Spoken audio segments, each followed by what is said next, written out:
শ্ৰদ্ধাৰ যুৱক যুৱতী বন্ধু বান্ধৱীসকল, অহাকালি আমি আৰু এটা সৰু আঁচনি আৰম্ভ কৰিম। আঁচনিটো সৰু, কিন্তু এনে আঁচনিবিলাকে মানুহক, বিশেষকৈ যুৱক যুৱতীসকলক জীৱন যুদ্ধত জয় হ'বলৈ প্ৰেৰণা যোগায়।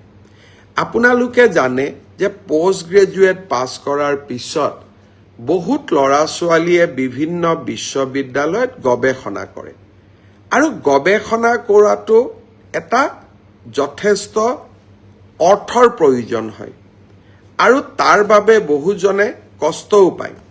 অহাকালি আমি এখন নতুন আঁচনি আৰম্ভ কৰিম, মুখ্যমন্ত্ৰীৰ জীৱন অনুপ্ৰেৰণা।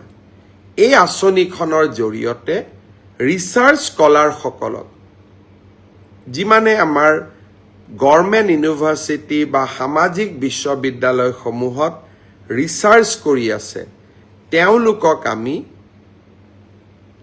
25,000 টকাৰ এটা এককালীন সাহায্য আগবঢ়াম। আৰু কোনোবা যদি দিব্যাংগজনে গৱেষণাত জড়িত হৈ আছে, তেওঁলোকক আমি 40,000 টকা এককালীনভাৱে আগবঢ়াম। অহাকালি আমি পৰ্টেলটো মুকলি কৰি দিম।